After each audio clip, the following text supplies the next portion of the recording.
rentre le thème du message? Vous voulez? Voilà, soyez avec moi parce que j'ai besoin de vous. Que Dieu soit béni, merci. Merci à tous mes frères prédicateurs qui sont là. Merci à tous les étudiants, merci aux responsables de la jeunesse qui sont là. Moi, mon cœur est dans la joie. Je suis un petit peu troublé dans mon cœur parce que Dieu a mis un petit message dans mon cœur. Et je disais aux garçons, je suis un petit peu troublé. Sortez pas d'ailleurs, les garçons, il n'y a que des chats, vous allez se faire manger. Dommage, c'est ça. Vous êtes bien ce soir? Gloire à Dieu. Écoutez-moi bien. Un jour, dans une réunion semblable à celle-ci, il y avait un jeune garçon, à l'âge de 14 ans, qui est élevé dans une famille différente. D'un côté, ils sont des chrétiens, de l'autre côté, ils ne le sentait pas. Et tout à coup, il s'est passé quelque chose de terrible. À 14 ans, ce jeune garçon-là, il est rentré dans la réunion. Et moi, et à cette époque-là, moi, je croyais que la Bible, elle n'était que pour les vieux. Eux, qui manquent des dents dans la bouche. Eux, qui marchent avec une canne. Vous voyez? Eux, qui sont boussus un peu. Parlez pas des choses, c'est pas ce que tu chauffes que je suis vieux, hein. D'accord? Pas du tout. Et pour moi, la Bible, elle était pour les personnes qui sont mariées et plus vieux. Et tout à coup, il y a un merveilleux verset qui a été cité de la parole et qui parle du jeune garçon et de la jeune fille. Voulez-vous qu'on le lise ensemble? Alors, je vais demander à un frère prédicateur qui participe avec moi. Vas-y, lève-toi. On va prendre le livre d'Ecclésiaste, chapitre 12, et tu vas le lire. Alors, la Bible est-elle que pour les vieilles personnes? La parole de Dieu est-elle que pour celui qui est marié? Grand-père, grand-mère, peu importe. Vieille fille, vieux garçon. Les ça, tout ça. Est-ce que la Bible elle est que pour les personnes-là? Ben je vais te prouver que Dieu, dans son amour, il a regardé le ciel, il a parlé aux hommes qui ont écrit la Bible, il a dit, moi Dieu, j'aime les jeunes. Dites Amen. Et là, il a eu un regard favorable. Alors, lis-le à haut doigt. Alors, jeune homme, réjouis-toi dans ta jeunesse, livre ton cœur à la joie pendant les jours de ta jeunesse. Mais marche dans les voies de ton cœur et selon les regards de tes yeux.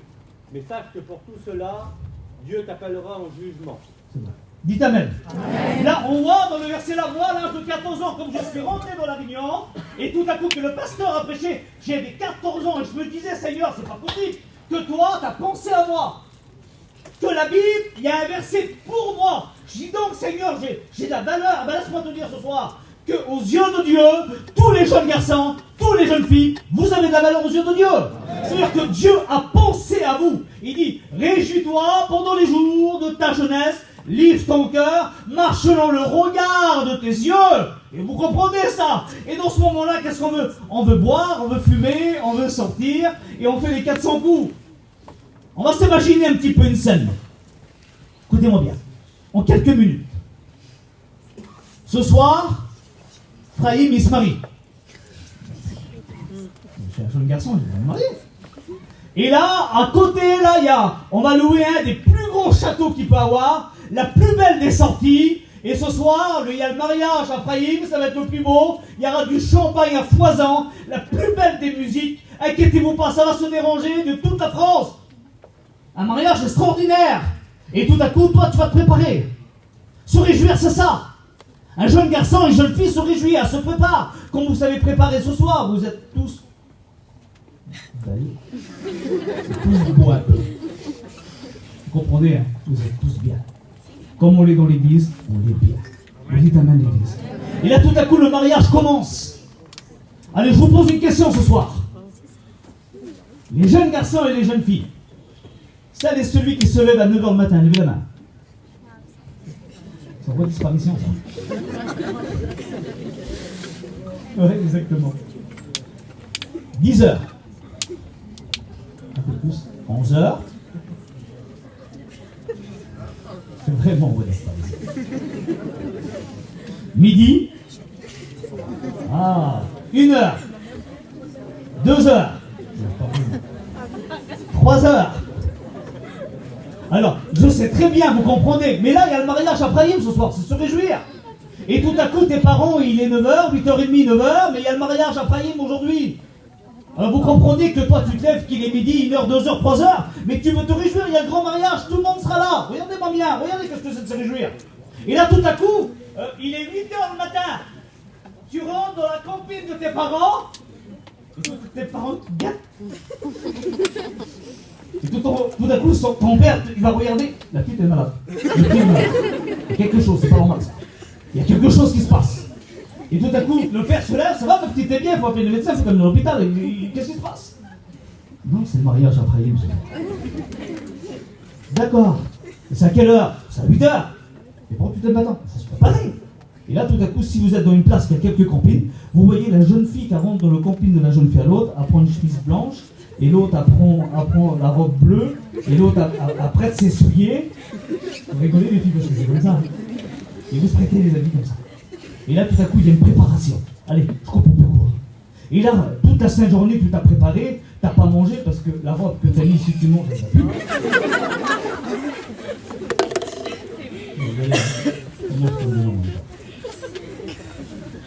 Ton père, il dit, tu manges, toi, non, je mange pas. Alors, on continue. Vous êtes bien ce soir? On continue. Se réjouir, c'est ça. Et tout à coup, ça se passe. Écoutez-moi bien, ça se passe. Et on arrive dans le mariage. Et comme on arrive dans le mariage, excusez-moi, la personne qui se marie, tu l'as jamais vue de ta vie, tu prends un tas de photos, des snaps, etc. Tu prends. Et là, tout à coup, tu viens, tu dis, quand est-ce mon jour? Jamais. Quand est-ce mon jour? Et tout à coup, le mariage, il arrive. Frayim, il a encore son village. Feu d'artifice, etc. Une plus belle musique. Et là, tout à coup, les heures se passent. Regardez-moi bien. Parce que depuis tout à l'heure, vous rigolez, mais à la fin, vous verrez à la réunion, vous allez pleurer. Et en vérité, ce n'est pas de la prétention, mais c'est de la foi. Que le Christ va bouleverser ton cœur. Il va bouleverser ta vie. En 2 mots, je te résume ta vie en quelques minutes. Et là, tout à coup, les heures ont passé, et tout à coup, tu retrouves, il est 2h du matin, 3h du matin. Et là, tu as bu, tu as dansé, tu as fumé. Et à 3h du matin, 4h du matin, excusez-moi, mais certains disent, moi, à 4h du matin, j'arrive chez moi, je prends ma douche et je me couche. Excuse-moi, mais t'as les cheveux comme ça. Et non, j'ai pas l'alcool. Tout habillé, tu couches tout habillé. Vous comprenez ça? Toute la nuit, t'as bu, toute la nuit, t'as dansé. Et là, tout à coup, il se passe quelque chose. L'autre demain se passe, et tout à coup, il y a quelqu'un qui vient vers vous. Alors, le mariage, c'était comment? C'était bon, comme tous les mariages.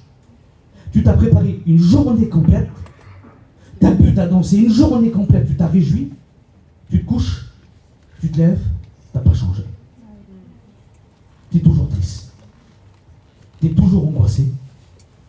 Tu vis toujours dans le péché, et ta vie n'a pas changé. Écoutez-moi bien. On continue? Vous êtes bien ce soir? Écoutez-moi bien. Si tu as un vilain passé, cela ne veut pas dire que tu auras un vilain avenir. Car Dieu a formé des projets. Dites Amen. Projet de paix, non de malheur, afin de donner de l'avenir et de l'espérance. Mais dans la vie, il y a des erreurs qu'on fait, des erreurs qu'on commet, des choses qu'on dit, et des choses qu'on ne veut plus faire, il est obligatoire de le faire. Parce que tu es pris par un lien qui t'empêche de rencontrer le Seigneur, tout en sachant que tu sais que la vérité, c'est la parole de Dieu. Tu sais que Dieu peut changer ta vie. Tu sais que Dieu peut changer ton cœur. Mais le passé reviendra toujours à la surface. Et le passé, c'est quoi? C'est le péché, péché, péché et encore péché. Et tellement que le péché est enraciné dans ta vie, tu es capable de fumer pour faire plaisir à quelqu'un, tu es capable de boire parce que les autres boivent, tu es capable de t'amuser parce que les autres s'amusent, tu es capable de te droguer parce qu'un jour ou l'autre tu as voulu essayer. Et aujourd'hui, tu es là et ton passé, il est constamment dans ton cœur et tellement qu'il est enraciné dans les entrailles, écoutez-moi bien, de ta vie. Ton âme, il est imprimé par le péché. Et comme il est imprimé par le péché, comme qu'il y a une réunion, le passé reviendra toujours à la surface. Et comme le messager qui prêche, comme mes frères qui prêchent, comme il y a une appel, tu es saisi, la présence de Dieu elle est sur toi. Et tu dis non, mon passé me fait du mal. Mais gloire au Seigneur, Dieu efface le passé, et il fait quelque chose de nouveau, un nouveau départ. Il va effacer le tableau de ta vie par le précieux nom de celui qu'on appelle Jésus. Amen. Parce qu'il est Dieu. Amen. Se réjouir, ça veut dire de vivre. Et de vivre dans le monde, c'est de vivre dans le péché. Et le péché, comme il rentre à l'intérieur de notre âme, c'est ne plus nous qui vivons, mais c'est le péché qui nous conduit. Mais laisse-moi te dire quelque chose. Laisse pas le passé détruire ton avenir, mais le choix de ce soir feront ta vie de demain. En Dieu. Vous dites amen l'église? On continue, vous voulez qu'on continue encore?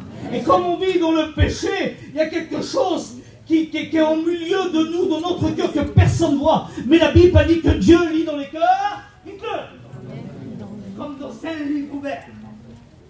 Ça veut dire quand tu es rentré dans la salle, que tu t'es assis, à l'instant même, Dieu t'a regardé, Dieu t'a fixé. Parce que la Bible dit, celui qui s'approche de Dieu, Dieu s'approche de lui. Et comme Dieu s'approche de nous, il voit l'invisible. Et comme il voit l'invisible, depuis tout à l'heure, il voit ton péché. Et depuis tout à l'heure, il est devant toi et dit, je suis la solution à tout péché. Parce qu'il est présent. Il a fait l'honneur de se présenter. Il a fait l'honneur de se déranger. Parce que Jésus t'aime. Vous dites amen l'église? On continue encore 5 minutes? Et là, comme on vit dans le péché, il y a un verset de la parole, ça se trouve dans le livre des psaumes, et il dit, j'étais jeune, et tout à coup, j'ai dit. Alors, on peut sortir par plusieurs choses différentes, plusieurs points. Imaginez-vous, vous vous levez un matin, vous êtes trop belle, vous êtes trop beau. Vous vous levez un matin, vous êtes mangé par les rides, chauve comme moi, tout petit, tout noir. Et tout à coup, vous vous levez un matin, c'est triste, vous êtes plus les mêmes. Mais il ne parle pas du physique. Il parle à l'intérieur du cœur. Il dit, j'étais jeune, plein de vigueur, plein de joie, plein de bonheur. Et tout à coup, j'ai vieilli. Mais laissez-moi vous dire que le péché vieillit le cœur et l'âme des jeunes garçons et des jeunes filles. Un vieux, excusez-moi, beaucoup de fois. Comme on dit vieillir, ça veut dire triste. Et le mot triste, ça veut dire fatigue. Et le mot fatigue veut dire, j'ai le goût à plus rien du tout. Et le péché, tellement qu'il est rentré dans mon cœur, arrivé à un moment, ce n'est plus moi qui vis dans le monde, mais je vis pour le monde. Et comme je vis pour le monde, c'est le péché qui me conduit.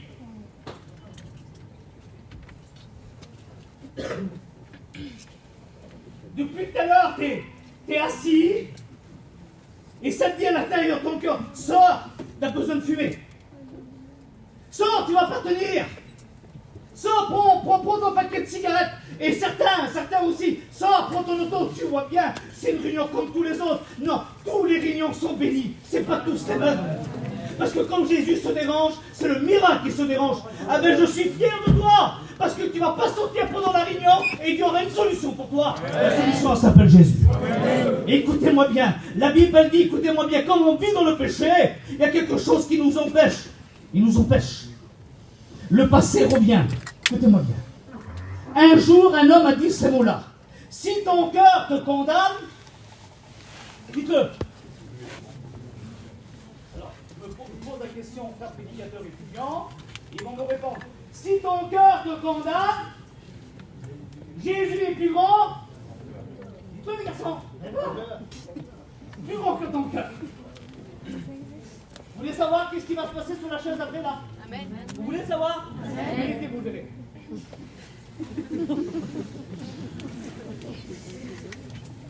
Celui qui trouve aura un sandwich à la fraise.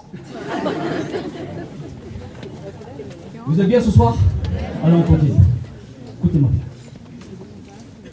Il dit, si ton cœur te condamne, Jésus est plus grand que ton cœur. Ça veut dire que ton cœur, à l'instant même que je te parle, tu dis, Ibrahim, c'est moi ça. Mon cœur me condamne. Dieu le sait, je ne veux pas savoir ton passé. Je ne veux pas savoir ton péché. Excusez-moi, on n'est pas des inspecteurs. Nous, on est des prédicateurs qui va donner la solution au travers le sang de Jésus qui est au milieu de nous. Il veut être le champion de ta vie. C'est ça qu'on veut, nous. On veut que tu sois sauvé. Et là, tout à coup, il y a une angoisse qui vient à l'intérieur de nous. Et le thème du message, tout à l'heure, j'étais troublé, mais je vais continuer. Vous m'accordez encore 5 minutes? C'est la solution face à l'angoisse. Parce que comme on vit dans le péché, il y a quelque chose qui nous rappelle le présent, mais aussi l'avenir et le passé. Et tout à coup, écoutez-moi bien, pour celui qui veut les versets, je vous les donnera après la réunion. Il dit, j'ai parlé de l'angoisse de mon cœur. Pas possible ça. C'est possible qu'une angoisse arrive dans notre cœur. Le cœur, il est le siège de tous les sentiments. Et là, la chaise, je vais regarder s'il y a une personne. Je vais m'adresser à cette personne-là qui est sur la chaise. Que personne ne voit. Parce que comme je regarde la chaise qui est vide ici, je ne vois personne. Donc je mets personne sur la chaise. Mais cette personne qui n'est pas assise, c'est toi. Parce que je veux te parler à toi. Dieu veut te parler à toi. Sur la chaise, il n'y a personne, mais c'est toi. Et là, tout à coup, il s'est passé quelque chose. Il dit, je parlais dans l'angoisse de mon cœur. Et comme je parle dans l'angoisse de mon cœur, ça veut dire que dans ce moment-là, je n'ai plus le goût de vivre. Au contraire, excusez-moi de vous dire ça, mais je suis poussé par le Saint-Esprit. Tellement que tu vis dans l'angoisse, il dit le verset, je suis dans une grande angoisse. Tes cris suffiront-ils de te sortir de ton angoisse? Au point, écoutez-moi bien, tu es capable de rentrer chez toi. Un jour, tu es rentré chez toi. Tu as fermé la porte de ta chambre. Tu as fermé la porte de ta campine. Et tu as pris des cachets dans le placard de tes parents. Et peut-être tellement que le passé te fait du mal, tellement que le présent te fait du mal, tu as eu cette pensée-là de t'enlever la vie.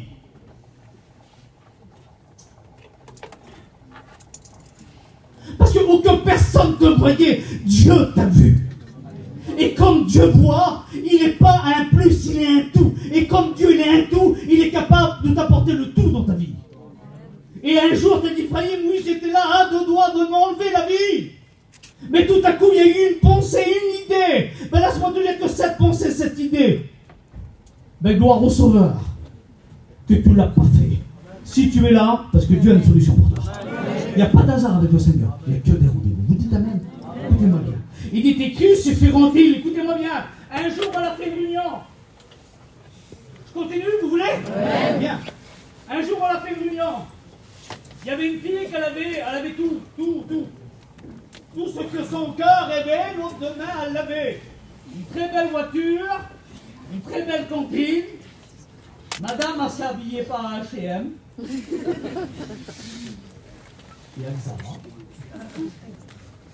Et les très belles habits, les bijoux qui allaient avec, tout. Et à cette époque-là, on a fait la réunion. Et comme on a fait la réunion, elle est venue à la réunion. Et comme elle est venue à la réunion, tout à coup elle est sortie. C'était l'été qu'on était en mission. Et comme elle est sortie, elle avait une très belle voiture devant le chapiteau, je m'en parle tout le temps de ma vie. Elle avait une Porsche blanche, madame, avec l'intérieur cuir rouge. Et comme elle est dedans, donc je sors de la réunion, moi, avec un frère. Je dis, tu vas où? Elle dit, je m'en en bas. Je dis, va où? Elle dit, j'ai pas envie de rester à la réunion. Et moi, je la gâte. Je dis, t'es pas arriéré, toi, là. Elle dit, moi, arriéré? Je dis, vraiment? Et elle me dit, comment moi, dit Ephraïm, pas moi. Si toi. Parce que la seule qui est sortie de la réunion, c'est toi. Personne ne s'est levé. Donc tu te crois particulièrement mieux que les autres? Non, je dis, en vrai. J'ai dit, naïré. Mais j'ai pas, par exemple, pour moi, le t'es pas naïré. J'ai dit, sors de ta voiture, viens à la réunion, et reste jusqu'à la fin. Vous savez qu'est-ce qu'elle a fait? Elle s'est levée, elle a dit, je vais te prouver que je ne suis pas naïré. Et elle est venue à la réunion. Et tout à coup, on a prêché. Et comme on l'a prêché, à la fin de la réunion, la fille qu'elle avait une Porsche rouge et qu'elle avait une très belle camping, une très belle situation, je m'en parle tout le temps de ma vie. Elle est venue devant l'estrade, on l'a fait une appel. Elle a élevé ses manches, ça nous arrivait quelques fois dans le ministère. Et là, tous ses bras étaient coupés. Et ça m'a un petit peu choqué. Et elle dit, Ephraïm, je parais, mais elle dit, je ne le suis pas. Je parais d'être heureuse, mais je ne le suis pas. Et là, tout à coup, on l'a prié pour elle. Dieu l'a complètement délivré de ses angoisses. Plus d'angoisse, plus de péché, plus de lien. Parce que la Bible, elle dit, tes cris suffiront-ils à te sortir de tes angoisses? Parce qu'il arrive des moments qu'on est capable de crier dans les réseaux sociaux, de demander de l'aide. Ephraïm, je ne crie pas sur les réseaux sociaux. Non, ton réseau social sur ton téléphone, peu importe le réseau que tu as, c'est ton meilleur ami. Ça veut dire que tu ne cries pas, mais tu guettes pendant des heures parce que tu n'arrives pas à dormir. Tu guettes la vie des autres. Mais laisse-moi te dire, ne parle pas ce que tu n'es pas. mais pareil ce que Dieu veut que tu sois. Si tu savais que ce que Dieu voudrait faire de toi, si tu saurais. On continue? Et là, tout à coup, je vais parler au jeune garçon, il y a la jeune fille là. Et je vais dire, dis-moi, ton réseau social, il est la solution. T'écris, vont te suffire de sortir tes angoisses. Parce que moi, j'ai déjà vu des jeunes, regardez-moi bien, être assis et de dire ça, aidez-moi, je vous en supplie. Je vous le dis devant Dieu, j'en ai vu. Ils ont crié vers les parents de mon de l'air, dans la famille, dans mes frères, dans mes sœurs, et qu'il n'y avait pas la solution. La solution, elle ne se trouve pas dans un humain, elle ne se trouve pas dans une connaissance, elle ne se trouve pas dans le péché. La solution, elle se trouve par le précieux nom de Jésus, qui est au milieu de nous et qui s'est dérangé pour toi ce soir. Tes cris ne vont pas te suffire. Alors comme on vit de l'angoisse, écoutez-moi bien, on pleure. Écoutez-moi bien, il dit tes larmes sont la nourriture, jour et nuit. Et là, je regarde le jeune garçon, la jeune fille qui est là. Et j'y pose la question. Tu pleures? Oui, Frère, je pleure. Parce qu'il est arrivé un moment, il y a une jeune fille parmi nous, peut-être plusieurs. Tellement que le péché te rappelle des vilaines choses dans ta vie. Tu fermes la porte à clé. Tu mets de la musique pour personne qui t'écoute pleurer. Et comme quelqu'un qui frappe devant ta porte, tu dis, je me prépare, je me prépare, je fais mes affaires. Mais tu ne peux pas ouvrir parce que tu pleures. Parce que le péché te fait pleurer. Et toi, jeune garçon, quand tu prends ta voiture et tu roules et tu es capable de pleurer, de dire j'en ai marre, personne ne te voit. Le péché te fait pleurer. Et comme je regarde un jeune garçon, comme je regarde un jeune fille qui est assise sur la chaise, je vois des personnes qui pleurent et qui sont malheureux à cause du péché. Le diable te salit. Le diable te montre du doigt. Le diable il dit t'arriveras pas. Alors tu pleures. Il dit mon lit est mouillé de mes larmes. Imaginez-vous.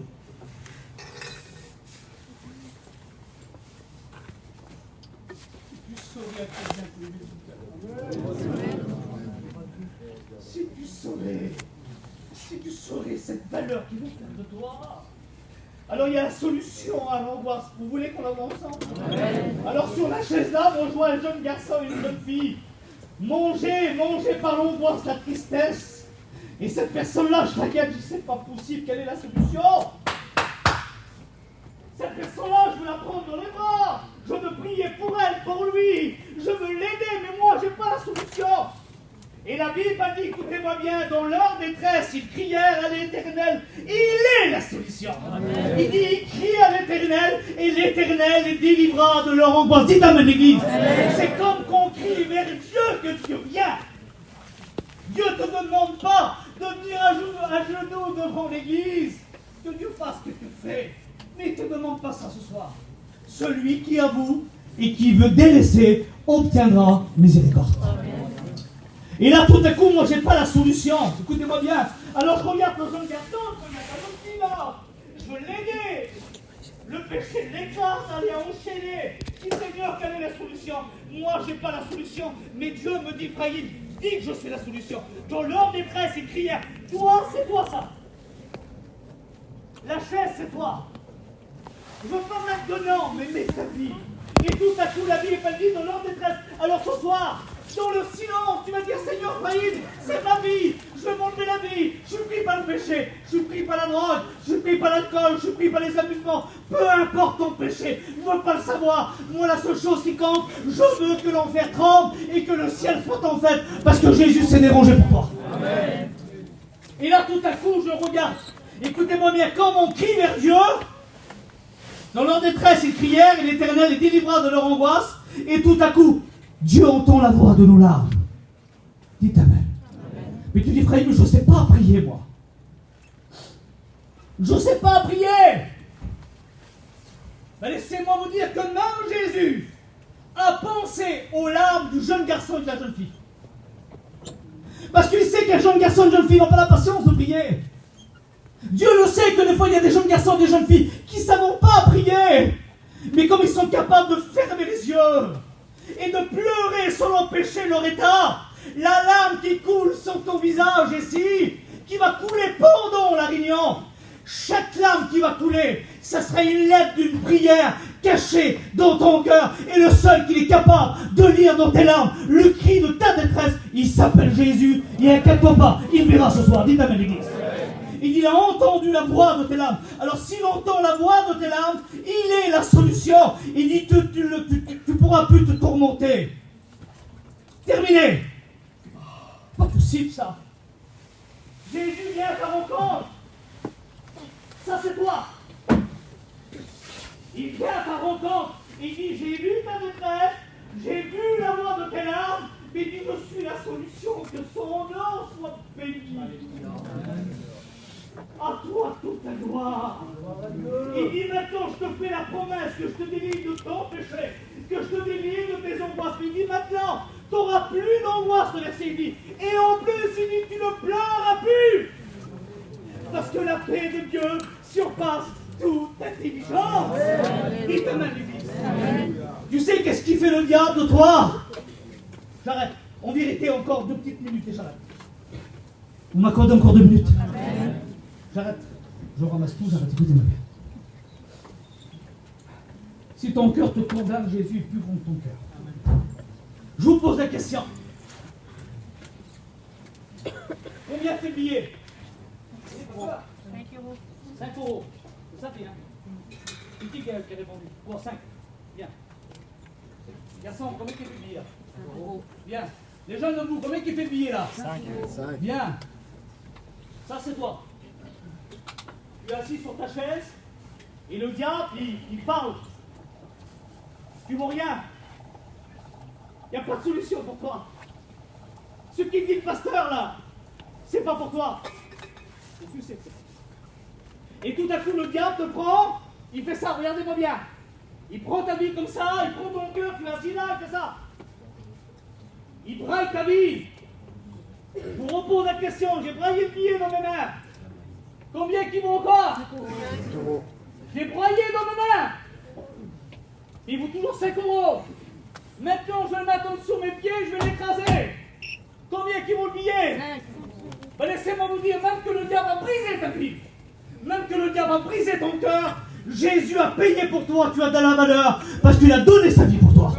Tu as de la valeur aux yeux de Dieu, même que le diable ait dit, tu ne seras jamais chrétien, tu ne seras jamais chrétienne, tu vivras toujours dans l'angoisse et dans le péché. Ben laisse-moi te dire, Romains 8, verset 1er, pour celui qui rencontre Jésus, il n'y a plus de condamnation pour ceux qui sont Jésus-Christ. Jésus veut te délivrer, mais il veut aussi te sauver. Écoutez-moi bien. Un prédicateur, c'est un pompier spirituel. Ce soir, je veux brûler. Les frères, voulez-vous brûler vos mains, vous? Vous dites amen, les garçons, comment? Bien. Le gars de Lille, dit amen. Bien. Le gars de Montbeuge, dit amen. Amen. Amen. Tous mes frères prédicateurs qui sont là disent amen. Vous savez pourquoi? Parce que chaque fois qu'ils prêchent, ils brûlent en leurs mains. Tous mes frères qui sont là. Chaque réunion que vous faites, les garçons, vous ne le voyez pas. Parce que la Bible a dit arrachez du feu. Alors vous savez qu'est-ce que c'est un prédicateur? C'est un pompier spirituel. Il est revêtu, un pompier est revêtu d'un vêtement de protection qu'il est capable de rentrer dans une maison en feu pendant quelques minutes et sauver la personne qui est dans le feu. Il y a une protection. Un prédicateur, comme il prêche, il est rempli de Dieu. Il a la protection de Dieu sur lui. Gloire à Dieu. Et vous savez qu'est-ce qu'il fait le pompier spirituel? Comme qu'il voit une personne qui souffre. Oh, que ton nom soit béni, Seigneur. Il met son habit de protection. Il prend une hache dans ses mains. Il ne regarde pas le prix de la porte.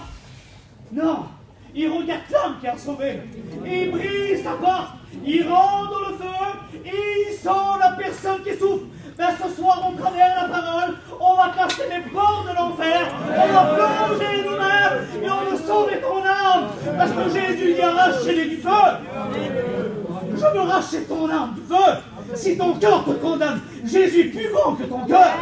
Alors ce soir, avec mes copains, on va brûler nos mains. On est prêt à le rentrer dans le feu, même que ça nous fait mal. Ce qui compte, c'est que ton âme soit sauvée. Ce qui compte, c'est que tu ne pleures plus, que tu n'es plus angoissé, que tes chaînes soient brisées, que tes corps soient brûlés, mais que tu sois sauvé dans le ciel. J'arrête sur ça. Les garçons, il me faut un téléphone avec un chronomètre là, tout de suite. Prenez-le. Ah, que c'est bon, mes frères. Que c'est bon la présence de Dieu. Je vous le dis, ce n'est pas de la prétention, mais les portes de l'enfer rentrent. Je vous le dis devant Dieu, si le diable tout à l'heure, que tu es rentré dans la réunion, je vais te dire quand tu vas commencer.